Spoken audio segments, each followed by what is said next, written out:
Hello and welcome. You're listening to Start Again with Shauna Lee, the place where you will be reminded that it's never too late and you're never too old to do the damn thing. So stick around if you're ready to vibe higher and be inspired to chase your dreams. Together, we will uncover your soul's truest desires. Now, if you're ready, let's get started. Hello, everyone, and welcome back to another episode of Start Again with Shauna Lee. Today, I want to introduce you to my new online friend, Alisa Marie, who is no stranger to starting again. She is a serial entrepreneur owning her own salon and coaching business. And with that, Alisa, thank you for joining me today. Thank you so much for having me. I am so excited to be here, Shauna. It is fabulous to make new friends online. And I guess we could start with a quick little intro. If you will tell my listeners a little bit more about yourself and your businesses. Yeah, so, oh my gosh, we're going to have to take this back. So I became a hairstylist back in 97, 98. So I have been doing this a very, very long time. And I guess about 25 years. So I love doing hair. I love everything that goes along with being a stylist. For me, it's not just about the hair, but it's about the conversations that you have in the chair and the trust that people bring to you and the things that they say. And, which kind of, a stylist didn't lead me to become a coach. There was other things that led me to becoming a coach. The biggest one was my weight loss journey, but I'm an empowerment and a mindset coach. So I basically help driven women unlock their true potential and live elevated and empowered life. So I love that. It's been I feel like my life has been like an amazing roller coaster ride, and it's been fun, even though I'm not a roller coaster person. Yeah. My youngest daughter hates roller coasters, and her dad and her brother keep trying to convince her and like sneak ways to get her on them. And she's like, I just don't like them. But I love that you described it as a great roller coaster ride. I think our lives are always ups and downs and good and bad. But the fact that you describe it overall as good and fun, even though you don't like roller coasters, is amazing. So I guess that is a really great segue into my first question, which is, in what ways have you identified as a Start Again queen? So again, I guess I'll take it. I'm going to take it far enough back so you can kind of get a little bit of a backstory. But one of the things that really propelled me was when I was getting ready to graduate high school, and my mom had been talking to a local photographer in the area, and he asked my mom, well, what is Alisa going to do for school? Where is she going to college? And my mom said, well, she's not going to a four-year college. She's going to cosmetology school. She wants to be a hairstylist. And he basically said, well, she needs to find something else to do. She's not going to make any money. Like, she's going to be poor for the rest of her life. And my mom, knowing the person I am, the independent, strong-willed, mouthy little shit I was, she came home and she told me, and I was like, all right, I now have a mission. And my mission, and it was never about him, but it was always about, okay, well, don't tell me I can't do something, because I'm going to do it. So went through beauty school, built a full clientele. And at 22, I was like, I want something different. And I literally packed up, moved from Wisconsin to North Carolina, gave up a fully booked clientele to start all over again. And I moved for love, or what I thought was love, but it wasn't really that, because I feel like when you're in your early 20s, it's like, kind of don't get the idea of what that is yet. But so I started over, and then went through that relationship. It kind of ended badly. And at 29, I started over again, started to build up more, save more money. And eventually I opened my first salon. Oh, your first salon. Yeah, well, my first location. So it was a smaller location. Opened that up, did really well, and then was like, okay, I want more. And then I closed that location to open a bigger location. So it was kind of like always chasing that. This is what I want. This is what I want to do. And so it was always that I'm not afraid to start over. And then in all of that came like 5 years ago, I completely knowing about myself, but really like realizing certain things about like the projections of other people as well. And then I was like, okay, well, if I'm working on myself and other people can do this, like health is really important to me. So then I got into, like another relationship, ended badly. And then I started my coaching business. I'm like a perpetual business starter when relationships go to shit. Well, you and I met through Amanda Francis, and she has that program, Turn Shit to Gold. Like, I think my definition of a start again queen is someone who takes a really crappy situation and turns it around. It's even better when you can monetize the experience, but I think that's incredible. I love the fact that if you can get into that mindset and you can tell yourself, like, it's like going through that storm, like we all go through the storms, and it's For sure. only after that you're like, okay, well, I've been given this storm.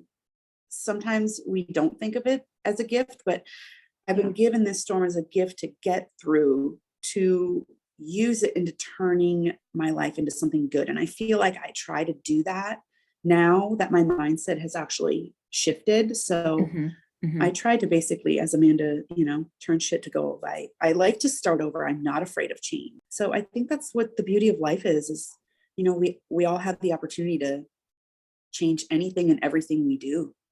Absolutely. Absolutely. So when you look back on your journey thus far, what part of your story do you think is most inspiring? I probably would have to say my weight loss, because I truly believe that that is what propelled me into a completely different realm, a completely different mindset. I gained so much knowledge and understanding and all the tips and all the tricks, and finding so much more about myself in that journey, because weight loss is a completely different animal, and you think you're prepared and you're most often not. Yes. But then the flip side of that is, by helping myself, I was like, okay, well, I can help other people. And I've always enjoyed helping other people. And one of the biggest things I love to see women grow. I love to see them succeed. Like, it's almost addicting to me when you see somebody else do really amazing things. And as women, we should be cheering that on. We should not, like, jealousy doesn't have to mean the meaning that everybody thinks it is. Like, I think of jealousy is typically something that we see in others that we want. So I see it as a challenge, like, oh, she has that, I want to do that. So I feel like I was really inspired by people that have lost weight and done this and done that. And I was like, okay, well, I'm sick of myself. So now I'm going to do something about it. And and I'm a little bit interrupting you, but I know like 130 pounds is a massive accomplishment. So I know people are going to be asking themselves, and probably kick me a little bit if I didn't ask you, how did you do it? So when I look back on it and look at the knowledge that I have now, I probably didn't do it in the manner I should have. So, interesting. Yeah. So when I started, I was like, okay, well, I'm going to be the cardio queen. And I would do so much cardio. And then knowing that a lot of it is diet, I did change my diet, and it stemmed from, I walked past the same mirror every single day in the morning when I got dressed, and I'd go take my shower and then I'd walk past it. And it was that one day where I was like, oh, Mhm. Everybody has a breaking point. That was my breaking point.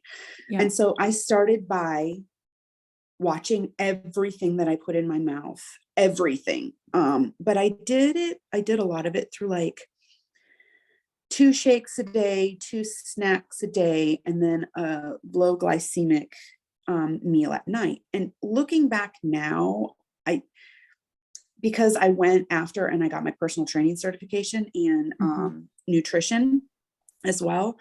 Looking back, I'm like, okay, well, that wasn't the answer, but at least I started. Mhm. Absolutely. And so I felt like starting somewhere. Now I just like, I know all the other things. So, Yes. um, Yes. but it really is like for anybody that is looking to lose weight or, even gain weight, there's a lot of different means to, lose weight, gain weight, stay the same, just maintain. But Yep. it requires, like a lot of mental work and just knowing like you can do it. You have to buckle down and do it. Yeah. Yeah. Well, so this may or may not, this next question may or may not apply to your weight loss journey specifically, but if you look holistically, throughout your life, what do you think was the most surprising challenge you faced on that journey and how did you overcome it? I love this question actually, because I think we what happens is we keep chasing happiness. Yep. Like, and what I mean by that is like, if I do this, I'll be happy. If I get this one thing, I'll be happy. If I fall Mm. in love, I'll be happy. And Yep. at the end of the day, it's bullshit. It is. And this is what I say all the time. People want love, money. There was another one I forget. There's three things they want, but they want any one of those things because they think it will make them happy. Yes. I just feel like it's it's it's BS. Like Mhm. we need to stop chasing the next thing. Thing. Um, Yep. I was always constantly chasing the next new thing. Like, oh, I'm gonna get this, and then I'm gonna get this, and I'm gonna create this new goal, and I'm gonna do this. And like, yes, all of that is absolutely like I am a firm believer in goal setting and For like sure. I love that stuff. But you have to stop to celebrate your wins along the way and be able to acknowledge the fact that you did it instead of just jumping to the next thing because Yep. Absolutely. you're constantly chasing them like, oh, well, that made me happy, then I'm going to do this. Or you go, well, that I thought it was going to make me happy, but it didn't make me happy. Instead of celebrating like, oh, I lost 5 pounds instead of going, oh, I lost 5 pounds, but I have so much more to lose. But Yeah. being Yeah. able Yeah. to celebrate along the way and the constant search for happiness is like, stop doing it. Stop searching for it. Just let it be. Hmm. Hmm. And I'm like, Absolutely. that's why it's called a journey. Like it's not called the like, let's get to the end destination because the end destination is literally death. So Yeah. I heard I don't know if you know Abraham Hicks, but I was listening to one yes. of their stories one time, and they often will tell this story uh, that, okay, so you're going to go on a vacation and you're going to start at your house and you're going to go on this amazing vacation. You're going to, let's say it's an Alaskan cruise. You're going to go on the Alaskan cruise and you're going to fly home and you're going to end up at home. Well, if you're going to start and end up at home, why go? And well, the answer obviously is because the journey is fun and exciting and you get to experience new things. But I think a lot of times people are looking at it the same way, their actual real life, the same way, right? Like, well, Yes. I'm going to start to finish, but the whole purpose is that the journey is fun.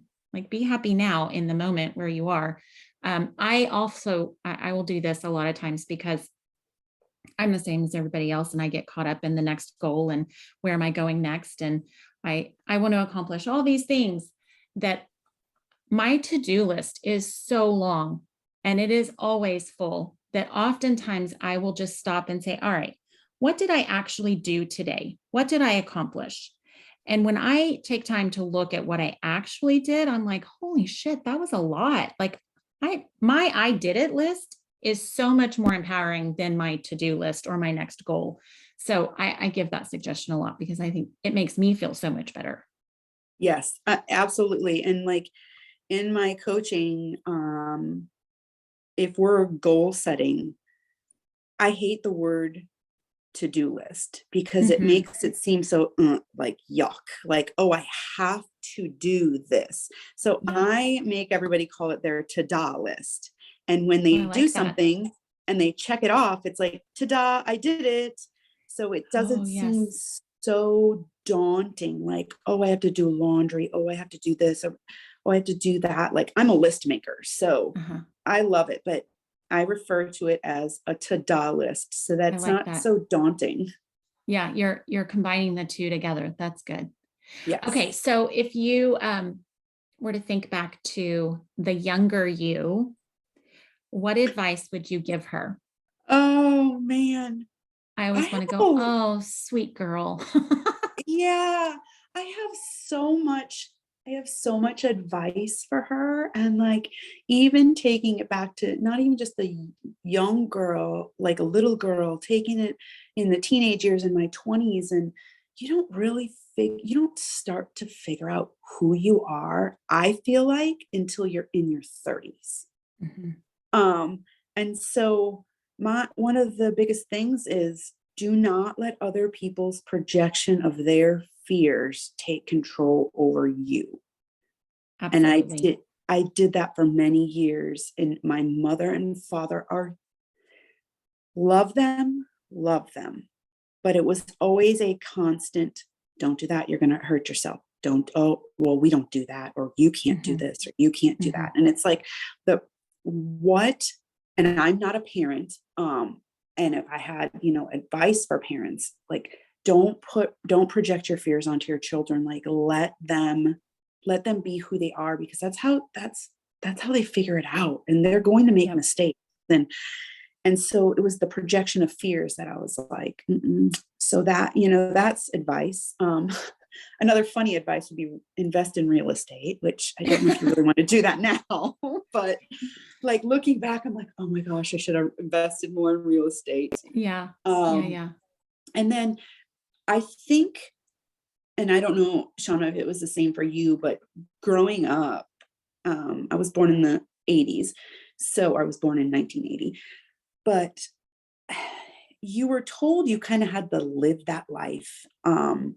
Yep. You know, the husband, the children, the white picket fence, the normal. And like, it just makes me sick to think that if that is still being fed to people today, like, you don't have to have a husband, you don't have to have a kid, Nope. you don't have to have a wife, you don't have to have the real estate with the white picket fence and this and that. Like, Yep. live your Yep. life and enjoy it because like we are not guaranteed tomorrow at all. And if you are living your life based upon what you were told is normal, what you had to do, like you're not doing yourself your life any favors Yeah. at all.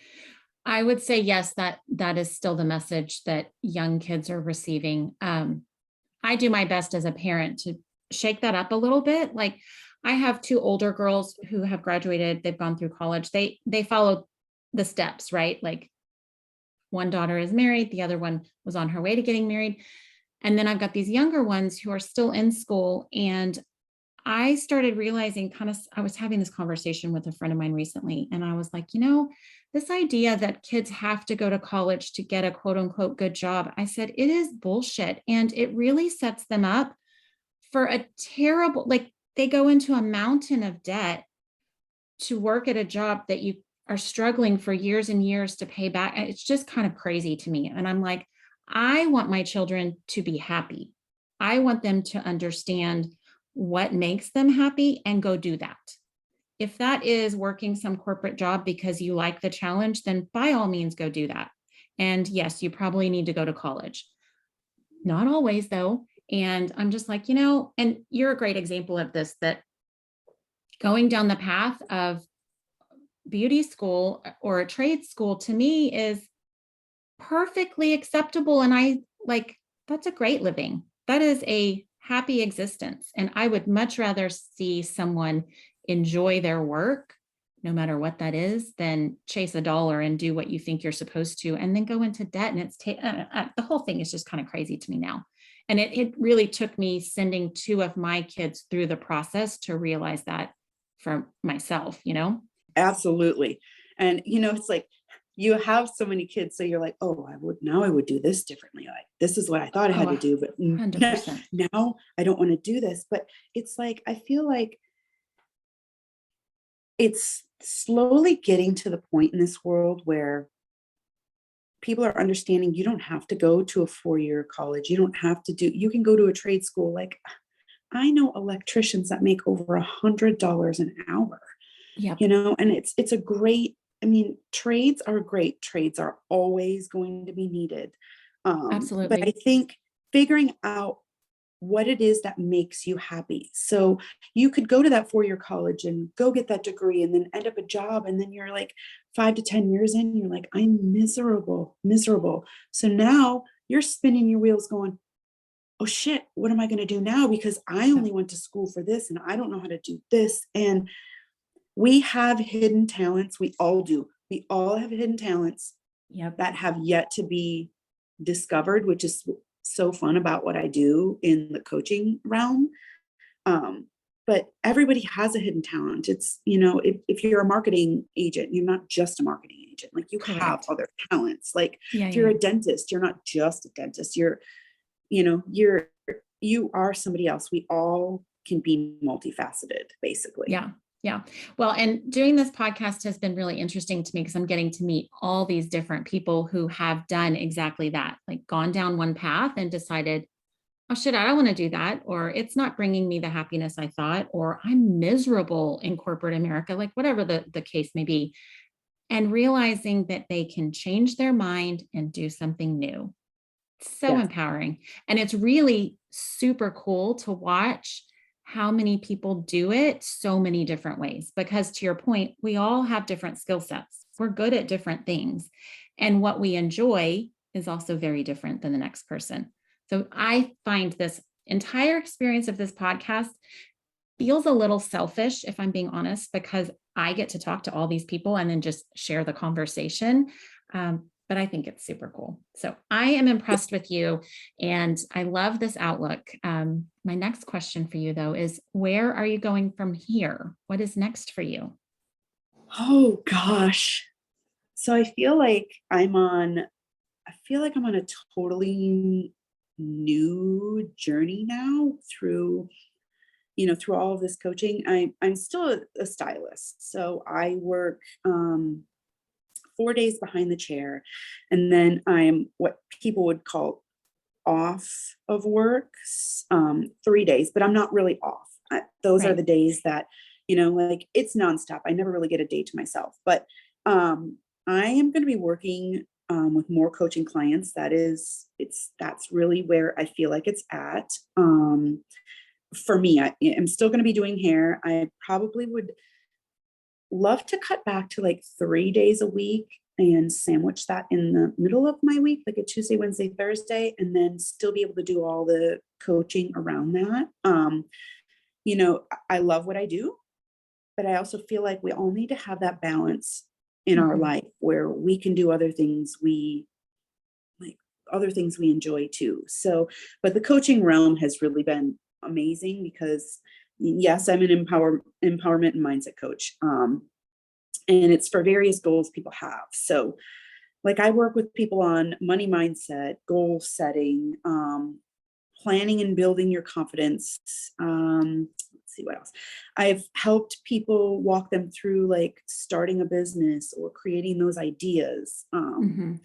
But yeah, I feel like so many people right now are struggling, and it absolutely 100% starts at your mindset, because Yep. if you have a shitty mindset, you're not going to have a good outlook, and therefore you're not going to make that progress. So, like, I feel like it's my job to help others see that, like, you do have the power, you have the potential, you can live an elevated and empowered life. You may not understand the steps because that's not really what you do. Like, Right.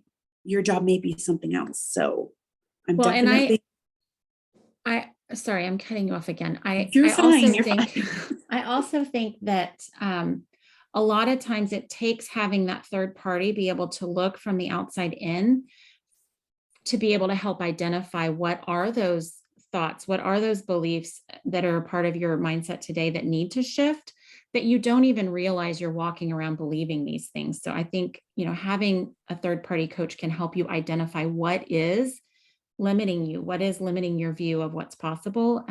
It's super valuable work.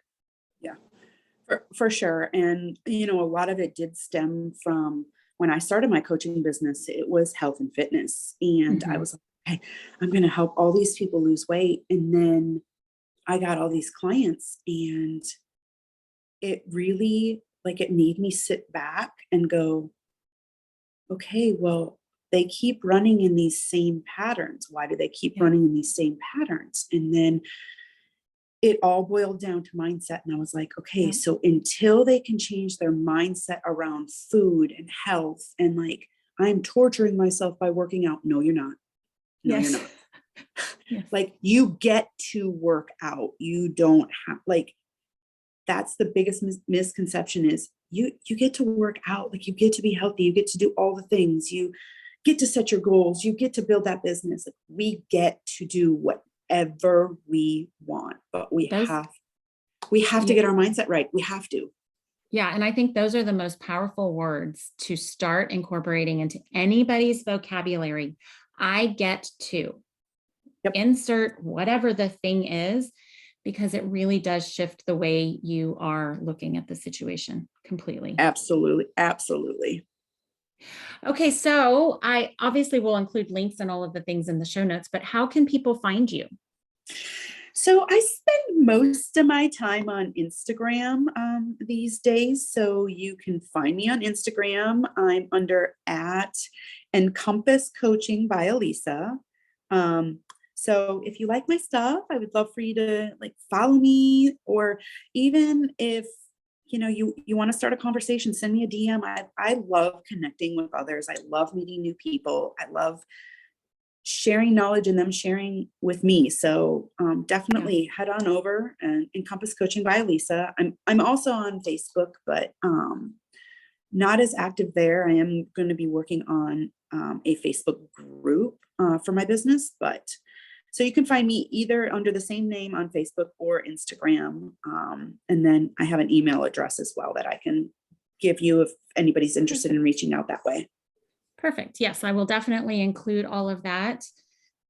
This has been such a fun conversation, and it has been such a pleasure to get to know you. And I just want to say thank you for joining me.